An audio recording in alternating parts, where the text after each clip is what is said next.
All right, welcome everybody. We're going to go ahead and get started. It looks like there's a couple people still logging in, but we'll stay on schedule here. So today we're going to talk about how to increase new home sales and remodeling projects by mastering your CRM. So before we get started and get into the agenda, just a quick company background. We're a website and digital marketing agency, and our focus is exclusively on home builders and remodelers around the country. Our family has been in the business for 107 years now and still in business out in the Seattle area today.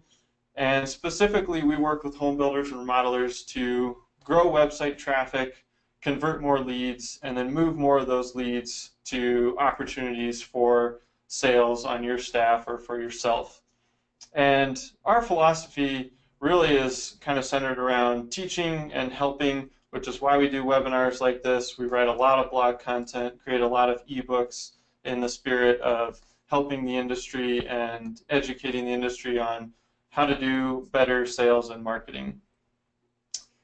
Just a little bit about myself. I've been practicing inbound marketing for about 7 years now. That was kind of back at the time when Facebook business pages were the really cool thing to get set up and started with, and Instagram didn't exist, Houzz didn't exist, definitely not Snapchat. Twitter was still pretty young. Today I run a team of 7 marketing experts, and we live and breathe this stuff all day long. Digital marketing, CRM, that's the kind of stuff that we really enjoy. I have 4 inbound certifications. One of those is the inbound sales certification. And just a quick fun fact, I've been to every Chipotle in Colorado. At least at the time there were 73. So if you're ever out in Colorado, look me up and we can go meet at a Chipotle for lunch or something. But let's jump in and get to the agenda for today. The first thing we're going to do is talk about the sales process, and we're going to look at kind of 2 scenarios. We've got the perfect world and then reality, so we'll explore those 2 paths. Then we'll get into, why do you need a CRM? Why should your company adopt CRM and use that with your sales process? Then we'll kind of dig into the meat of everything, which is how do we build our CRM process and match that up to our sales process and how you move people through the funnel. And then we'll have some time for Q&A at the end. A couple housekeeping items. So we should be done in about 25 to 30 minutes. And then we'll have some open time for Q&A. If you have questions, go ahead and type those into the chat panel throughout. I probably will not be monitoring those throughout the webinar, and then I'll get to those at the end. If I do see one, then I'll stop and we'll keep going, but otherwise we'll get to those at the end. And so with that, we will jump right in. So let's start with the sales process. Now I know we've got some home builders on the webinar today and some remodelers, so I changed some of these slides so that we could kind of look at those processes in tandem. Fairly similar actually across the board. First step, you generate a contact. It either came off your website or it was a referral, but somehow you've got a name, hopefully an email and a phone number. The next step is we need to connect with this person, follow up by phone, get the conversation started, and then move into this pre-qualification call. So you're trying to see, does this person have the budget either for this new home or this remodeling project? Are they in the range where you can provide a good service for them or a good product for them? Then the next, you've either got an in-home appointment, or maybe you're trying to get them in to tour a model and schedule an appointment in a model home. So that would be the next step, trying to get from phone to in-person. After that, if you're a design build remodeler, you'd move into your design agreement. If you're a home builder, you might move to lot selection or floor plan selection. Your process may vary from this, but this hopefully works as a process that's pretty close, and just know that you can adapt this to meet your company's needs. Then next we'd have a construction agreement on the remodeling side, or maybe pre-approval on the home building side, and then we close our customer. So it's important to know what these stages are, I guess, as we go on this journey through CRM and sales process. So keep this in mind. We'll be revisiting this as we move along here. All right, so let's explore the process in a perfect world. So we're going to map this out as if you were a remodeler. You would get the lead on the phone and ask some pre-qualification questions, and they've got a great budget. You know, they say, yep, my budget's $500,000 or it's $350,000, and that's just awesome. Things are going great. So you move on to the next step, which is the in-home appointment, and they're thinking to themselves, this is going really great. I really trust this guy. This is exactly what we thought it would be. Then we'd move to the design agreement, and they say, yes, I get the whole design build thing. This makes a lot of sense to me. Let's go ahead and move forward to the next step. You'd go ahead and start working on the designs, and then you'd move to the construction agreement, and they would sign that and move forward. And then you'd end up with a happy customer at the end. So this is how we want our sales process to work. In a perfect world, it kind of goes smoothly from end to end. Budget is high, and the customer is great, and you finish the project, and they're really happy, and they refer people to you. But sometimes that doesn't always happen. Sometimes this happens. You know, you get on the phone, and they want to do a big addition and redo their kitchen, and the budget's $5,000. And it just doesn't work. So we move on to the in-home appointment, and you're talking about some different things, and they let you know somewhere in that meeting, yes, I want to get 19 different bids. Or, you know, it's always frustrating when they say that they want to get, you know, 3 or 4 or 5 other bids from other companies. So that's definitely not ideal as we move through the process. Then we get to the design agreement, and just now they're mentioning, hey, I actually already have an architect, and you know they're going to do the designs and the plans, and can you just build it? And then moving on to the construction agreement, you know, you get all the way to the end. Oh, is there any way we could knock $10,000 off of this?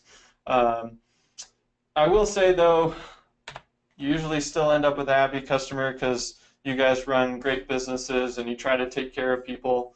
And obviously this reality isn't always the case at every stage, but you certainly will bump into these things. And so the goal is, by having a process and a system, that we can get closer to that perfect world than this kind of reality example here.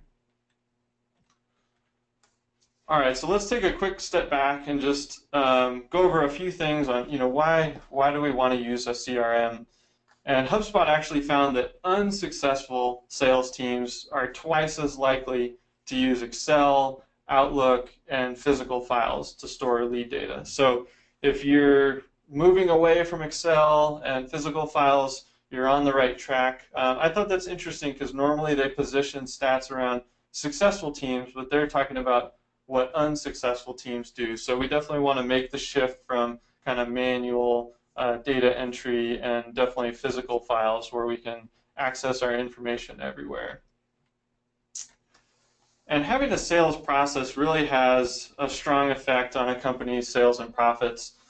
Research has shown that companies that use a formalized process and they streamline their sales activity report 30% greater profit than businesses without them. So definitely a very powerful statistic on the importance of using a CRM and adopting that with your sales process.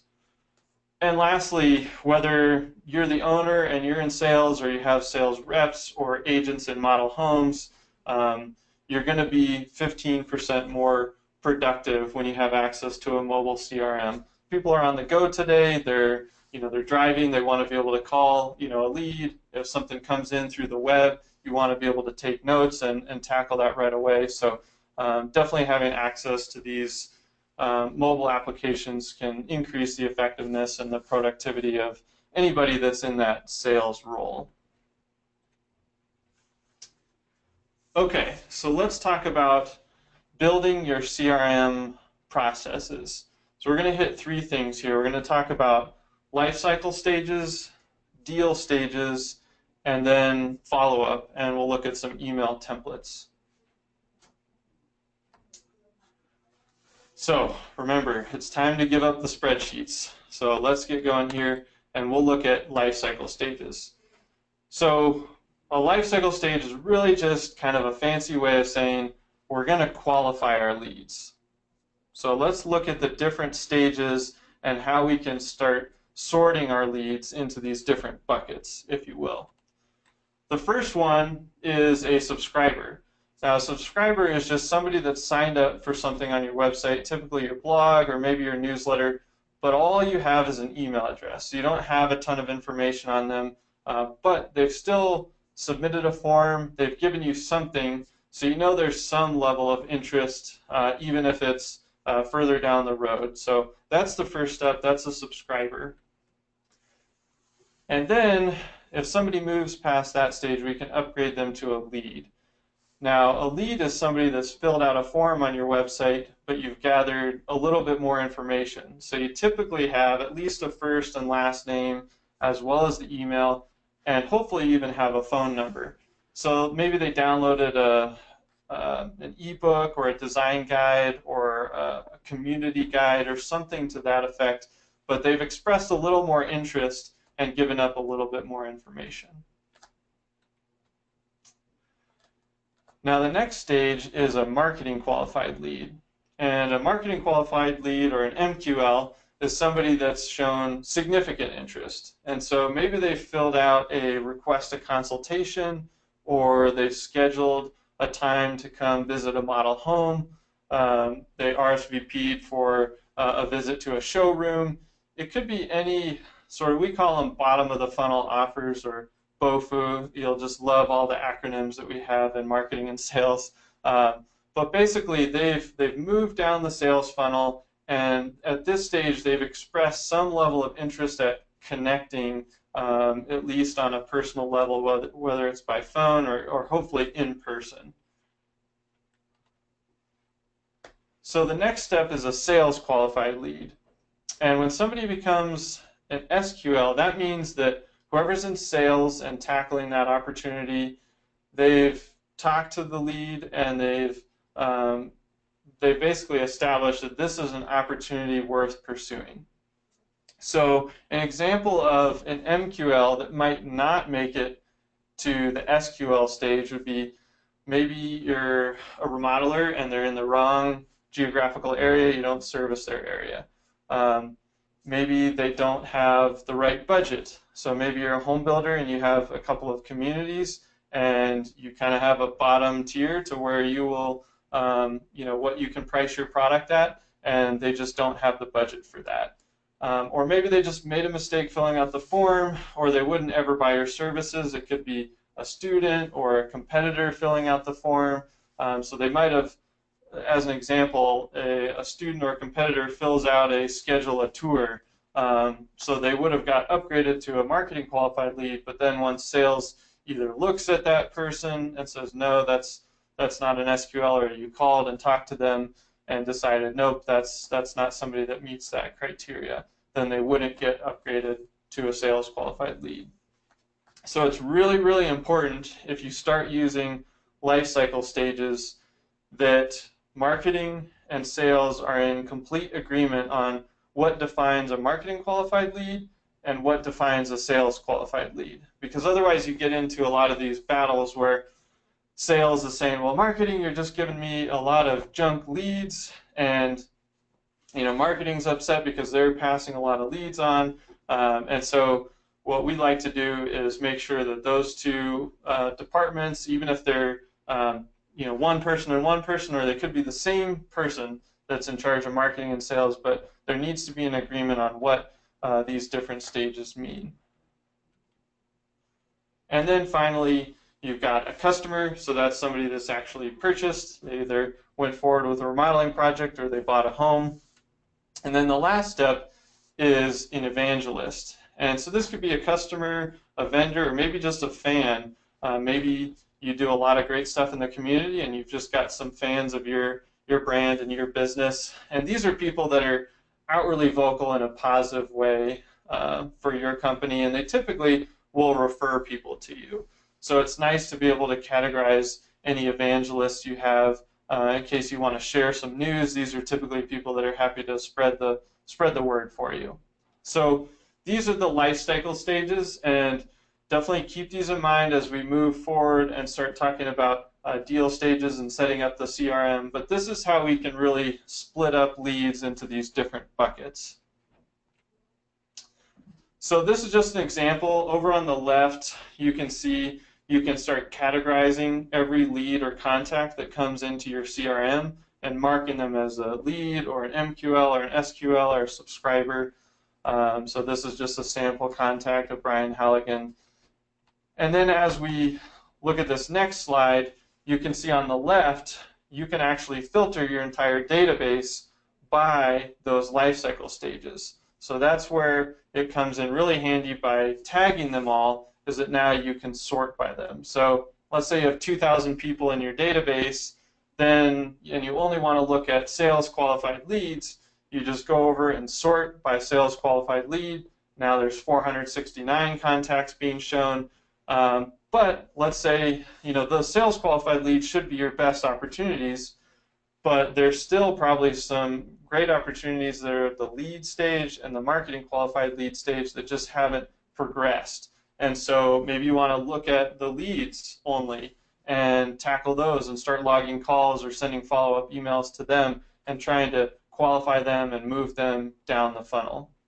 So that's the importance of tagging all of your contacts in these different life cycle stages.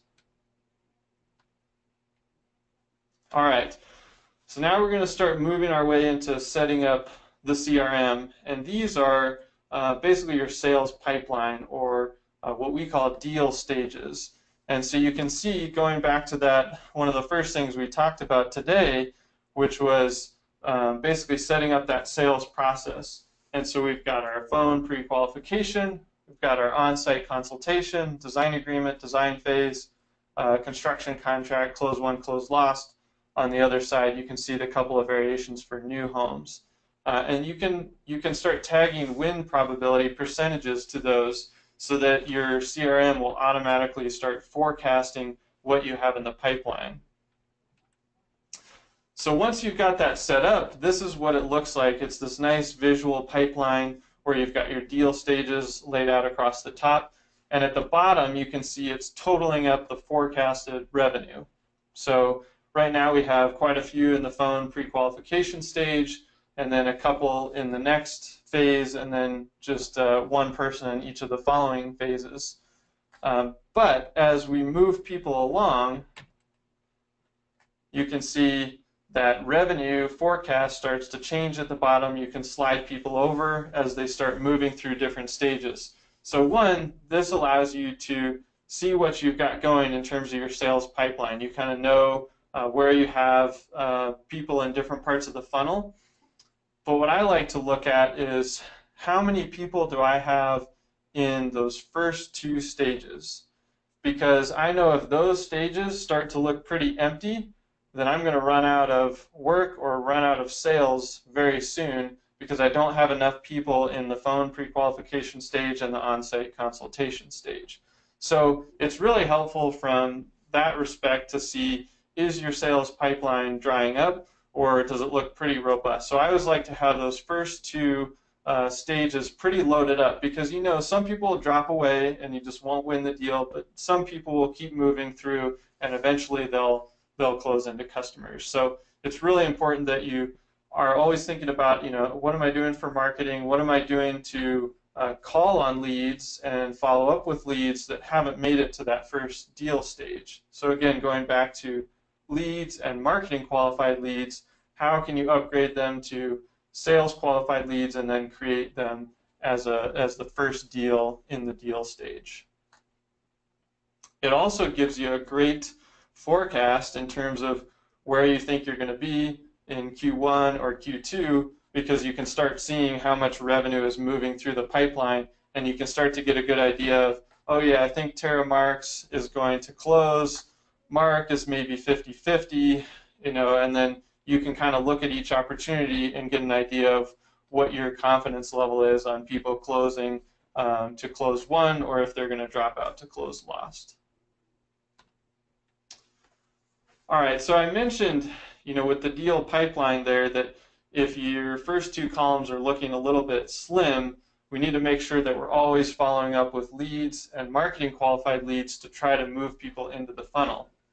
So this is just an example template, but this is a great template to use on kind of the front end. So people that have downloaded a design guide or a community brochure or something like that, hey John, you recently visited our website and downloaded the design guide. Did you find it useful? Did you download this to learn more about kitchen design and remodeling? Let me know how I can help. All the best.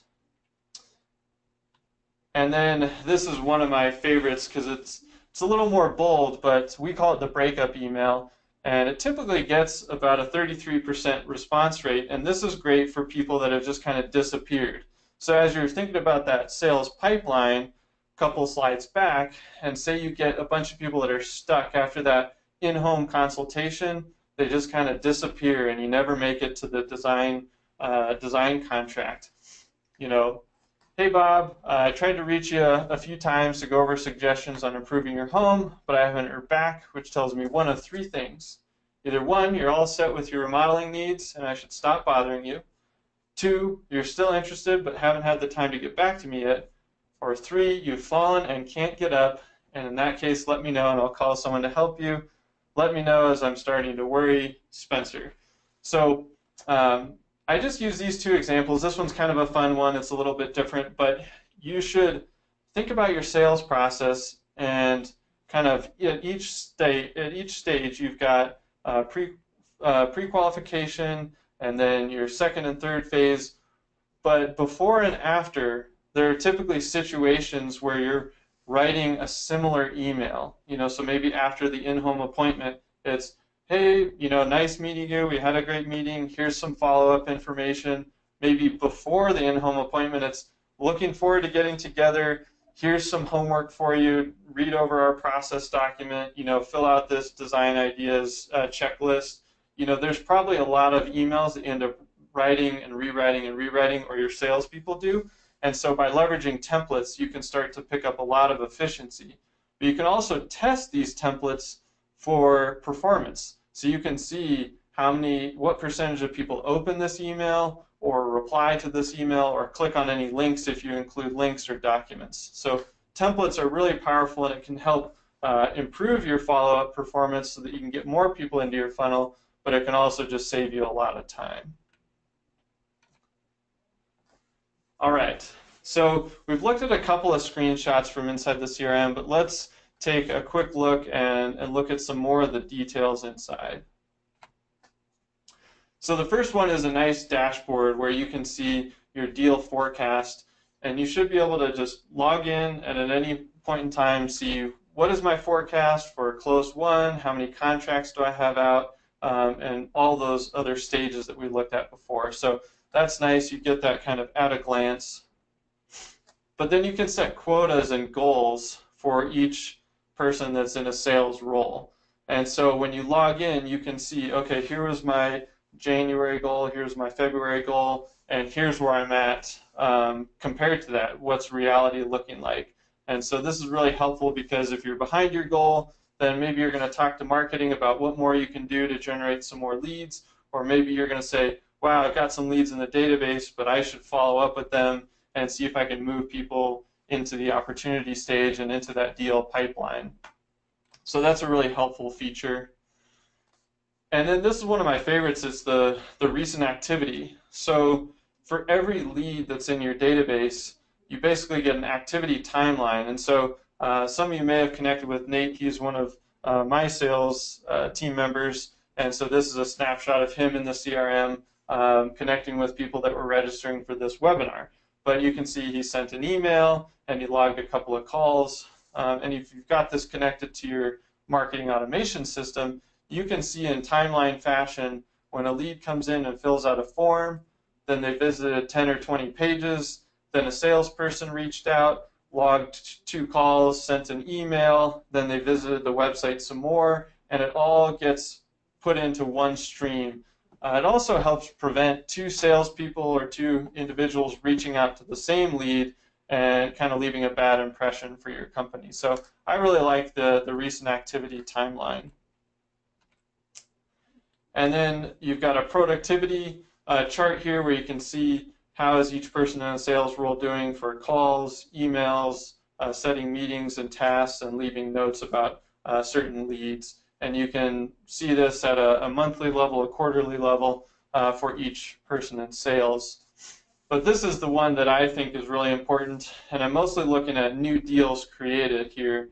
And what this tells you is that you can look at calls and emails and all that productivity activity, but what did it lead to? And when a deal is created, that means they've entered that sales pipeline where they're at that phone pre-qualification stage. So as soon as we've created a deal, now we know we have some opportunities, and then you can see deals closed won, and that gives you your close percentage. So kind of looking at some of those screenshots there, this is what we can pull out of all that. And so this is just some example findings for Q4. So let's say you have somebody in the sales role and they logged 437 calls in Q4. So that works out to about 36 calls a week, so nothing insurmountable there.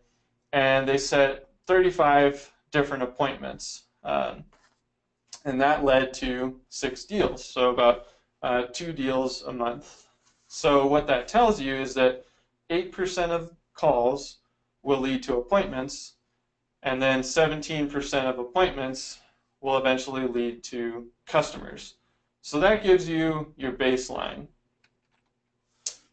And now that you've got a baseline, you can look at, okay, we need to grow, we need to close more than 6 customers, so let's look at increasing our call volume. Let's try to bump that up to 537. Let's add 100 calls. Well, if you do that and your percentages hold, 8% of those will turn into appointments. So you'll set 43 appointments, and then 17% will close, so that'll be 7 customers. So you'll land an extra customer in Q1. Or you could look at improving your conversion rates. Say, yeah, I think we can tweak our script on the phone. We can modify that a little bit, and I think we can set more appointments. So let's see if we can bump that from 8 to 10%, and then let's take our conversion rate from appointments to customers and see if we can bump that a little bit too. Maybe we can ask some better questions in the in-home consultation or set better expectations along the way as they move through the process. And if you do that, leaving your calls the same, you'll end up with 9 customers, so 50% more customers in Q1 than in Q4. And then, of course, you can kind of work both levers at the same time and say, hey, let's increase our calls, but then let's also improve our conversion rate. And you can see that almost doubles the amount of customers just by logging a few more calls a week and improving your conversion rates. Now, the important thing here is you can't do this if you don't have a baseline. So whether you agree with the numbers up here or not, maybe your baseline is 20% and 30%, or it's 5% and 10%. It doesn't really matter. You want to know what is actually happening today. And so I always say get a quarter's worth of baseline numbers so that you really know what's going on. And then once you've done that, then you can start looking at adjustments. But until you know what's going on, you can't improve, and sales people in sales can't improve what they're doing. They can randomly try different things, but then it's really tough to figure out if what those different things are, if those are improving the situation. I'll also make just one suggestion, and that is don't try to increase both the first time you do this. Increasing calls is typically an easier path because you can just call more people and email more people and do more follow-up. That's kind of a let's just work a little bit harder metric. And the conversion rate metric is typically involves a behavioral change where you maybe are changing your sales process up where you're asking different questions or you're setting expectations differently. Maybe you're asking some questions that are really uncomfortable. And so some of those things are a little bit tougher to do. So I always recommend starting with one of these changes and then working your way into the other. But regardless, you can see the impact of just increasing your conversion rates a little bit and your effort a little bit can have a massive difference on the customer end there. All right, so a quick recap here. We talked about life cycle stages and how important those are, starting with the subscriber, going all the way through MQLs and SQLs, and then customers and evangelists. We talked about tracking all your data in the CRM and setting up deal stages to match your sales process so you can see that nice visual deal stage pipeline. And then we just talked about, okay, so we're doing all this work, we've got life cycle stages set up, we've got all our data in the CRM, we're logging our emails, we're logging our calls, we're putting notes in there. That's a lot of work, but it allows you to analyze your data, and that allows you to change your activities so that you can actually hit your goals. A lot of people will set goals kind of arbitrarily. Yeah, we want to grow 10% or we want to grow 25%. But this allows you to backtrack and go, okay, how are we actually going to do that? Are we going to improve, our call volume? Is it going to be conversion rates? Are we going to just get more leads? What is it that we need to improve to hit our goals? All right, so we'll get to questions in a second, but real quick, we have an offer for anybody that's watching the webinar, and we're going to do a CRM and website marketing audit. So this will be a 45 to 60-minute call with a builder funnel expert. At the end of the call, you'll walk away with actionable tips for improvement. At the end of the call, there's no obligation. You can say, hey, this is really helpful. Let's keep the conversation going. Or, hey, this was helpful, but I'm good. And we'll part ways from there. Either way is fine. If you would like to schedule that, just type CRM audit into the chat pane on GoToWebinar here, or you can just send me a quick email over at spowell@builderfunnel.com. All right, and now we've got some time for some questions. So I'll go ahead and check out the tab here and see if we've got any questions.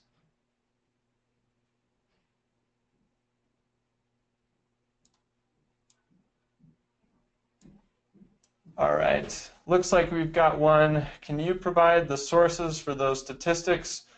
Our company needs specific information to justify the argument. Yes, we can. I'd be happy to send a recap, and this will be recorded, so we can send that out as well after the call. It'll probably take a couple of days to pull that together, but good question. We've got another one coming in, which is, what should you do with leads and marketing qualified leads?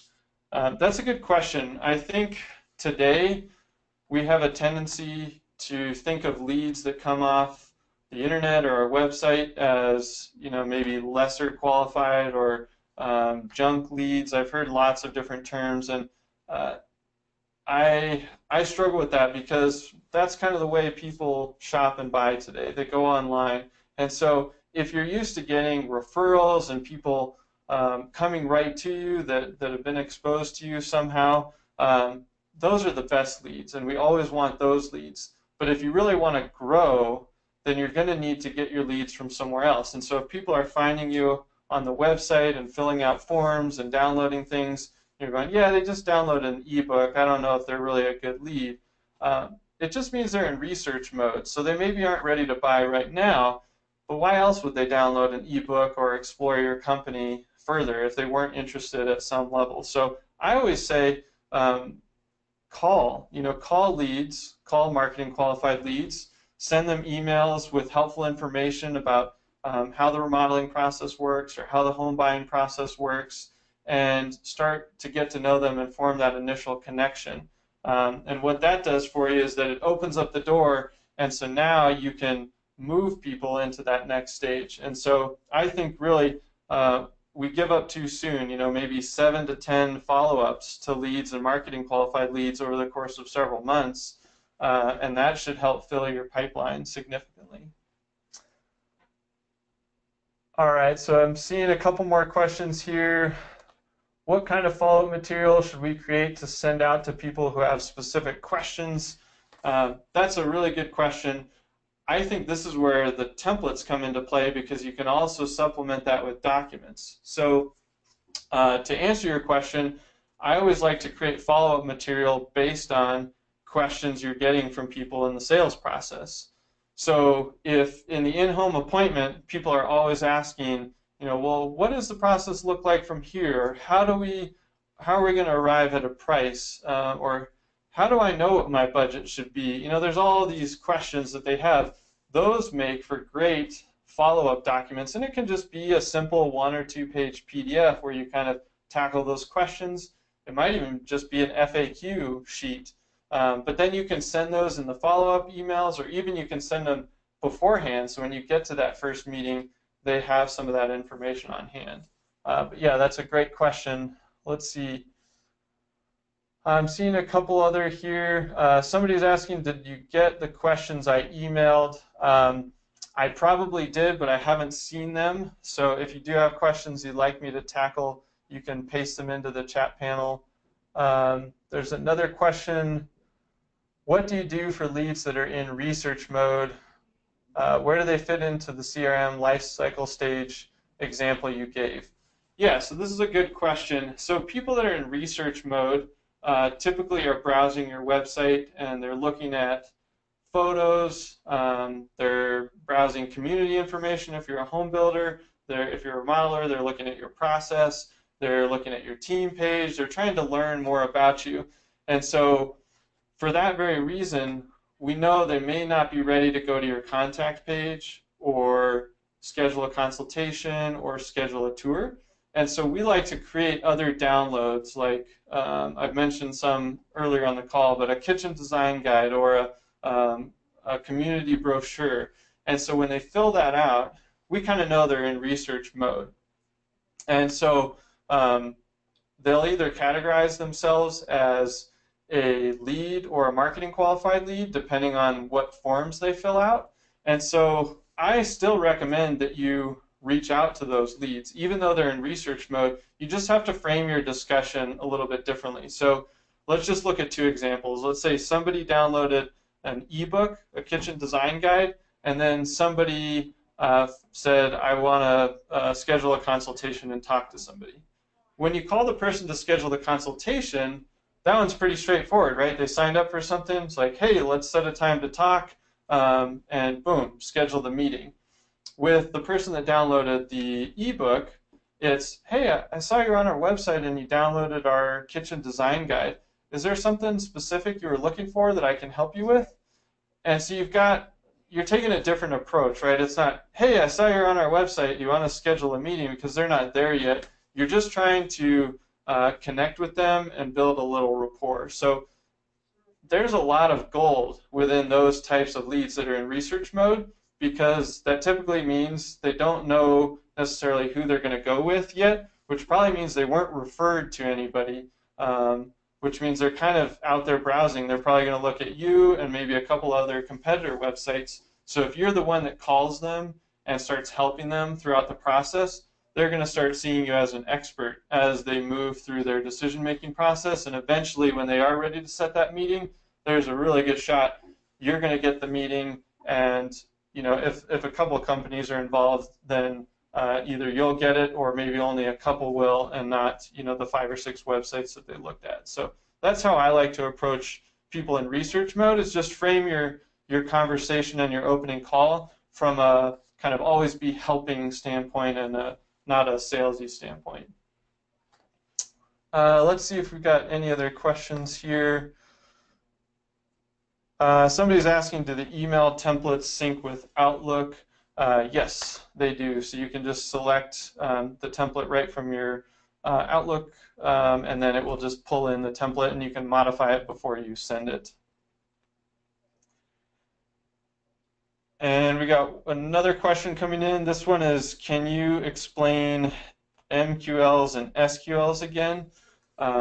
Sure, be happy to. So MQLs are leads that have shown a solid interest in what you have to offer or with connecting with you. So I always think of these as, you know, they've scheduled a tour, they've requested a consultation, something at the bottom of the funnel where they actually want to talk to somebody or meet with somebody rather than just fill out a form and get some information. That's kind of how I distinguish between anything before marketing qualified lead and a marketing qualified lead. And then a sales qualified lead is once sales has talked to a marketing qualified lead and said, yeah, this is somebody we would work with, it's a good opportunity, they have, you know, budget is at least close and in our range.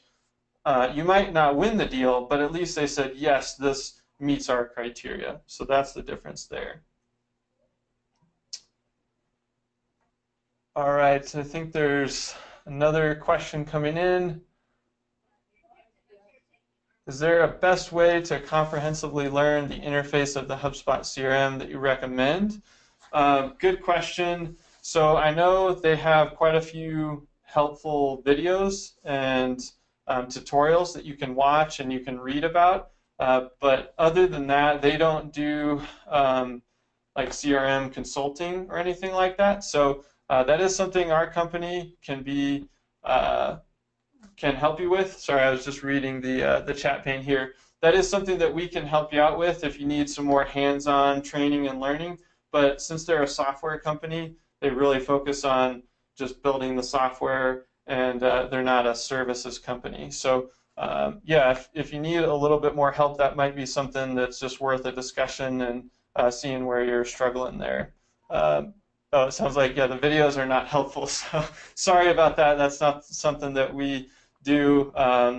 HubSpot's a separate company, and yeah, okay, great. Let's see if we have any more questions. All right, I think that's it for questions for today. So thanks everybody for joining. Again, if you want to take advantage of the CRM audit, go ahead and just punch that into the chat pane and I'll see that, or you can send me an email at spowell@builderfunnel.com. And otherwise, we will wrap for today, and I will send out a recording to everybody that was on here today so you can watch it at your leisure, and hopefully we'll talk to some of you guys soon. Thanks again, everybody.